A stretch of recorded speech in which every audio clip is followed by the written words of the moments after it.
नमस्कार, जोहार। झारखंड का एकमात्र सरकारी न्यूज चैनल क्लीन न्यूज में आपका स्वागत है। समस्या किसान से जुड़ा हो या हो पारा शिक्षकों का मुद्दा, हर खबर पर होगी हमारी पैनी नज़र। सभी खबर सिलेक्टेड और काम की है, तो वीडियो के अंत तक बने रहें।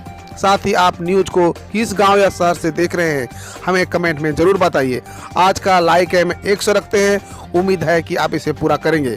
और रोजाना पंचायत चुनाव का अपडेट पाने के लिए चैनल को सब्सक्राइब कर बेल आइकन को प्रेस करें। तो चलिए जानते हैं आज का मुख्य समाचार।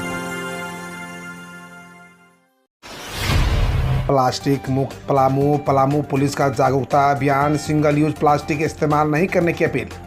प्लास्टिक मुक्त पलामू अभियान की शुरुआत पलामू पुलिस अधीक्षक चंदन सिन्हा के नेतृत्व में डाल्टनगंज रेलवे स्टेशन एवं बेलावाटिका सब्जी मार्केट रोड में की गई। एसपी श्री सिन्हा ने दुकानदारों के साथ साथ आमजनों से भी सिंगल यूज प्लास्टिक का इस्तेमाल नहीं करने की अपील की। उन्होंने इसके इस्तेमाल से होने वाले नुकसान के बारे में लोगों को जानकारी दी। उन्होंने कहा कि यह पर्यावरण के लिए नुकसानदायक है, स्वास्थ्य के लिए भी हानिकारक है। पुलिस पहले लोगों को जागरूक करेगी, इसके बाद कार्रवाई की जाएगी। रेलवे बोर्ड चेयरमैन से मिले सांसद संजय सेठ, ट्रेनों के ठहराव और विस्तारीकरण करने की रखी मांग।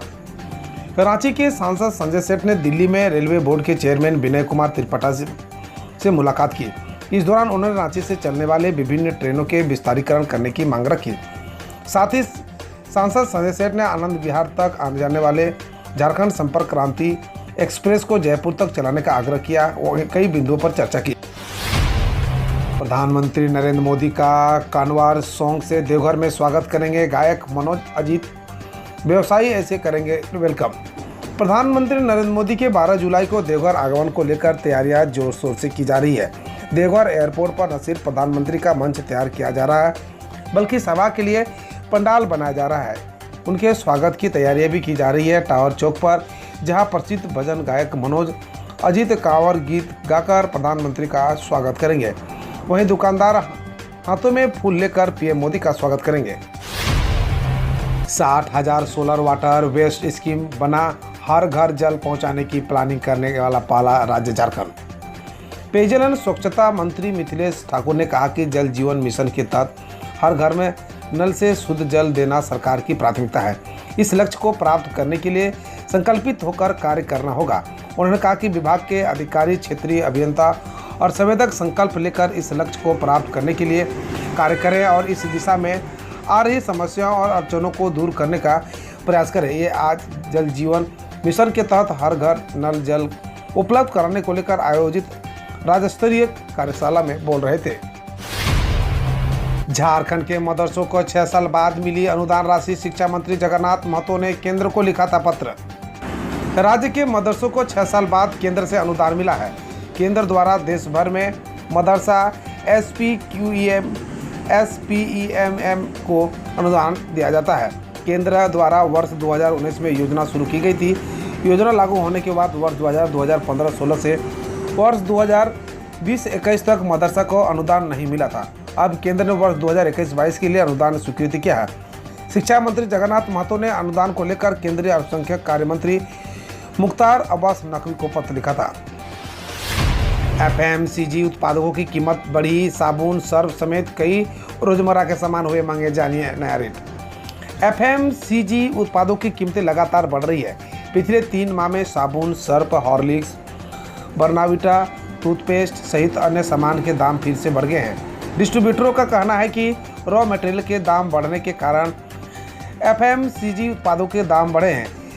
JCDP अध्यक्ष संजय अखौरी ने कहा कि जिस अनुपात में रॉ मटेरियल के दाम बढ़े हैं, उस अनुपात के FMCG कंपनियों ने उत्पादों को दाम पिछले दिनों नहीं बढ़ाए थे।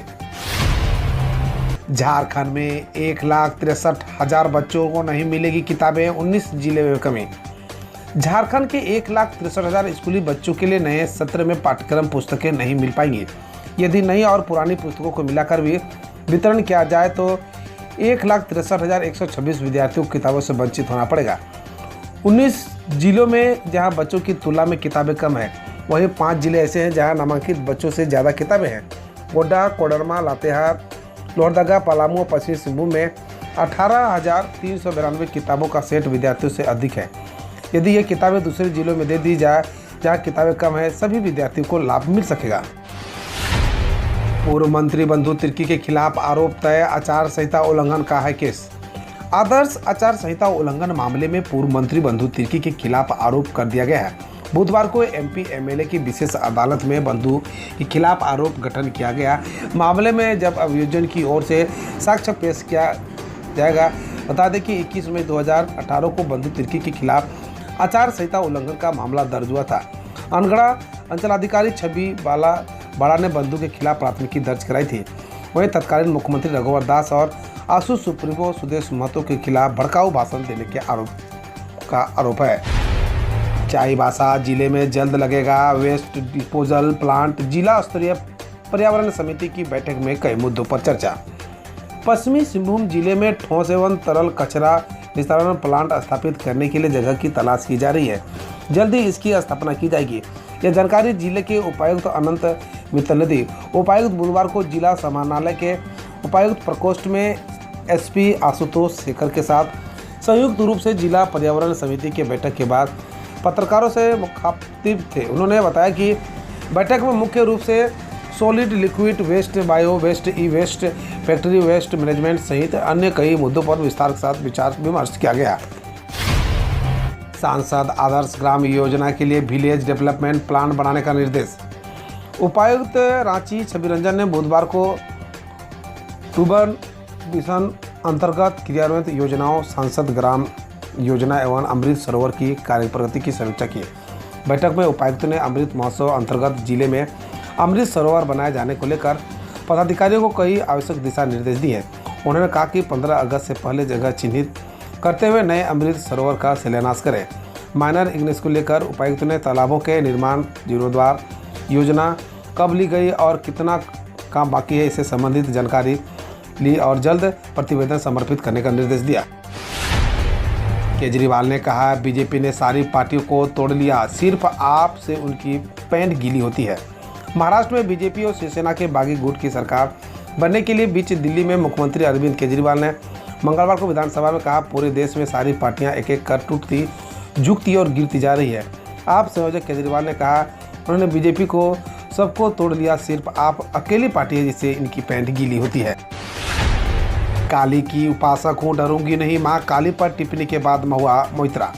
मां काली पर टिप्पणी के बाद टीएमसी सांसद ने बुधवार को ट्वीट किया, मैं मां काली का उपासक हूँ, मैं किसी से नहीं डरूंगी, ना आपके गुंडों से, ना आपकी पुलिस से और नहीं आपके ट्रोल से। बीजेपी ने महुआ मोइत्रा के बयान को भड़काऊ बताते हुए टीएमसी पर उनके खिलाफ कार्रवाई न करने का आरोप लगाया। रेणुका ने कहा, पीएम ने 2022 तक किसानों की आय दोगुनी करने के बजाय सिलेंडर का दाम दोगुना कर दिया। घरेलू एलपीजी सिलेंडर की कीमत में 50 रुपये बढ़ोतरी होने पर कांग्रेस नेता रेणुका चौधरी ने ट्वीट किया, पीएम मोदी ने 2022 तक किसानों की आय दोगुनी करने पर वादा किया था, इसके बजाय उन्होंने गैस सिलेंडर के दाम को तिगुना कर दिया। गैस सिलेंडर के दामों की बढ़ोतरी के बाद दिल्ली में इसकी कीमत 1053 और मुंबई में 1052 रुपये 50 पैसा हो गई है। 50 रुपया महंगा हुआ घरेलू एलपीजी सिलेंडर। 14.2 किलोग्राम के घरेलू एलपीजी सिलेंडर की कीमत में बुधवार को 50 रुपये की बढ़ोतरी की गई। एक घरेलू एलपीजी सिलेंडर की कीमत अब दिल्ली में 1053 और मुंबई में 1052 रुपया 50 पैसा हो गई है। 5 किलोग्राम के घरेलू एलपीजी सिलेंडर की कीमत में 18 रुपये की वृद्धि की गई, जबकि 19 किलोग्राम के कमर्शियल एलपीजी सिलेंडर की कीमत में 8 रुपया 50 रुपये घटाई गई है। नूपुर शर्मा की गर्दन लाने पर इनाम रखने वाला अजमेर शरीफ दरगाह का खादिम हुआ गिरफ्तार। राजस्थान के अजमेर के अतिरिक्त पुलिस अधीक्षक विकास सांगवान ने बताया कि बीजेपी से निलंबित नूपुर शर्मा के खिलाफ भड़काऊ बयान देने के आरोप में अजमेर शरीफ दरगाह के खादिम सलमान चिश्ती को गिरफ्तार कर लिया गया है। आरोपी ने कहा कि जो नूपुर शर्मा की गर्दन लाएगा उसमें अपना घर दे दूंगा। बकौल रिपोर्ट्स आरोपी चिश्ती हिस्ट्री शीटर है। मुठभेड़ के दौरान कश्मीर में 2 आतंकियों ने अपने माता पिता व पुलिस की अपील पर किया सरेंडर।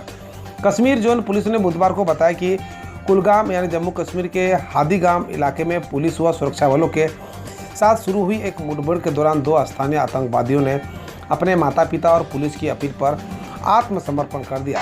पुलिस के मुताबिक इन आरोपियों के पास से आपत्तिजनक सामग्री, हथियार और गोला बारूद बरामद हुए।